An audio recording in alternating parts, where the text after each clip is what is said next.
കാസർഗോഡ് നിന്ന് അരുൺ പൂപ്പറമ്പ നമുക്കൊപ്പം തത്സമയം ചേരുന്നു. അരുൺ പൂപ്പറമ്പ, ആനക്കൊട്ടിലേക്ക് താങ്കൾക്ക് സ്വാഗതം. Good morning. പറയൂ പിന്നെ ഈ ജനുവരി 2-ാം തീയതി എന്താണ് നമുക്ക് കാസർഗോഡിലെ പരാതികളെ കുറിച്ച് പറയാനുള്ളത്? ഇനി 45 ദിവസത്തിന്റെ ആ കാലാവധിയൊക്കെ കഴിഞ്ഞല്ലോ, ഇനിയിപ്പോൾ എന്തായിരിക്കും? അപ്പം ഞാൻ അത് കഴിഞ്ഞാൽ താങ്കളെ കുറിച്ച് ആനകളൊക്കെ കാണിച്ചു തരാം.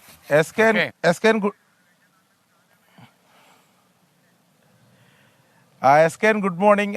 ഈ നവകേരള സദസ്സുമായി ബന്ധപ്പെട്ട് സർക്കാർ പ്രധാനമായും ആദ്യഘട്ടം മുതൽ പറഞ്ഞത് മന്ത്രിസഭ ജനങ്ങളിലേക്ക് ഇറങ്ങുന്നു, അവരുടെ പരാതികൾ കേൾക്കുന്നു, അവരുടെ പരാതികൾ രേഖാമൂലം തന്നെ വാങ്ങുന്നു, അതിൽ ഉടൻ തന്നെ വളരെ വേഗത്തിൽ പരിഹാരം കാണുന്ന നടപടിക്രമമായിരിക്കും ഉണ്ടാവുക എന്നതാണ് സർക്കാർ പറഞ്ഞിരുന്നത്. അതിൽ ആദ്യഘട്ടത്തിൽ ജില്ലയിൽ തന്നെ വളരെ വേഗത്തിൽ പരിഹരിക്കാൻ പറ്റുന്ന പരാതികൾ 4 ആഴ്ചക്കുള്ളിൽ തന്നെ പരിഹരിക്കണം എന്ന നിർദ്ദേശമാണ് സർക്കാർ നൽകിയത്.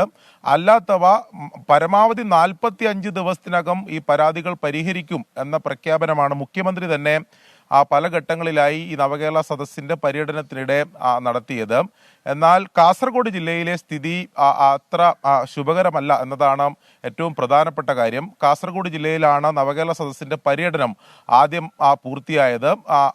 അത് കഴിഞ്ഞ് 45 ദിവസം ഇപ്പോൾ കഴിഞ്ഞിരിക്കുന്നു. 45 ദിവസം കഴിഞ്ഞപ്പോഴും പരാതികൾ ലഭിച്ചതിൽ 50-ൽ താഴെ പരാതികൾ മാത്രമാണ് പരിഹരിക്കപ്പെട്ടത്. ഇത് ജില്ലാ ഭരണകൂടം തന്നെ ഔദ്യോഗികമായി അറിയിക്കുന്നതാണ്. 14,704 പരാതികളാണ് കാസർഗോഡ് ജില്ലയിലെ 5 മണ്ഡലങ്ങൾ, അതായത് മഞ്ചേശ്വരം മുതൽ തൃക്കരിപ്പൂർ വരെയുള്ള 5 മണ്ഡലങ്ങളിൽ 14,704 പരാതികളാണ് ലഭിച്ചത്. ഇതിൽ നിലവിൽ ഇപ്പോൾ 45 ദിവസം കഴിഞ്ഞപ്പോൾ പരിഹരിക്കപ്പെട്ടത് 5,917 പരാതികൾ മാത്രമാണ്. അങ്ങനെ 50% താഴെ പരാതികൾ മാത്രമാണ് പരിഹരിക്കപ്പെട്ടതെന്നാണ് ജില്ലാ ഭരണകൂടം തന്നെ അറിയിക്കുന്നത്.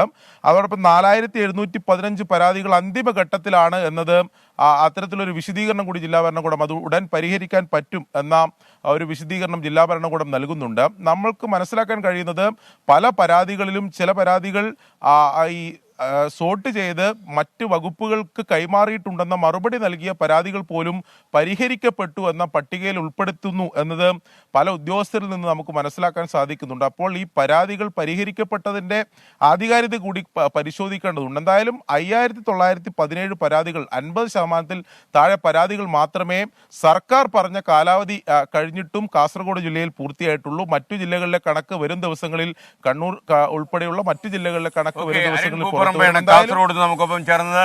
എല്ലാ പരാതികളും 45 ദിവസങ്ങൾക്കകം പരിഹരിക്കുമെന്നായിരുന്നു നവകേരള സദസ്സ് നടന്നപ്പോൾ കാസർഗോഡ് പറഞ്ഞത്. എന്നാൽ 50% ഉള്ളിലുള്ള പരാതികളെ പരിഹരിച്ചുള്ളൂ. എന്നാൽ ഈ അടുത്ത പരാതികളൊക്കെ പരിഹരിക്കുമെന്ന് ജില്ലാ ഭരണകൂടം പറയുന്നു. പരിഹരിക്കുന്നെങ്കിൽ വളരെ നല്ലത്.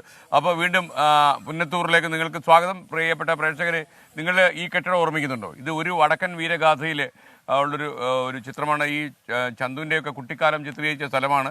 മാത്രമല്ല മാധവി കുളിക്കുന്നതായിട്ടൊക്കെ ചിത്രീകരിക്കുന്ന സ്ഥലമാണ്. അപ്പോൾ ഇപ്പോൾ കേട്ടത് ഗുരുവായൂർ ദേവസ്വം ബോർഡ് ഇതിൻ്റെ പഴമയൊക്കെ നിലനിർത്തി ഈ കെട്ടിടം സംരക്ഷിക്കാൻ പോകുന്നതാണ്. ഇപ്പോൾ 40 ആനകളുണ്ട്. സത്യം പറഞ്ഞു കഴിഞ്ഞാൽ നിങ്ങളുടെ സ്വകാര്യമായിട്ട് ഈ ആനയ്ക്കൊന്നും ഇവിടെ ഒരു വിലയില്ല, എങ്ങോട്ട് തിരിഞ്ഞാലും ആന. ആ രീതിയിലാണ് ഇഷ്ടം പോലെ ആനകൾ. കണ്ടില്ലേ, ആനകൾ എത്ര എണ്ണമാണ് ഇവിടെ നിൽക്കുന്നത്.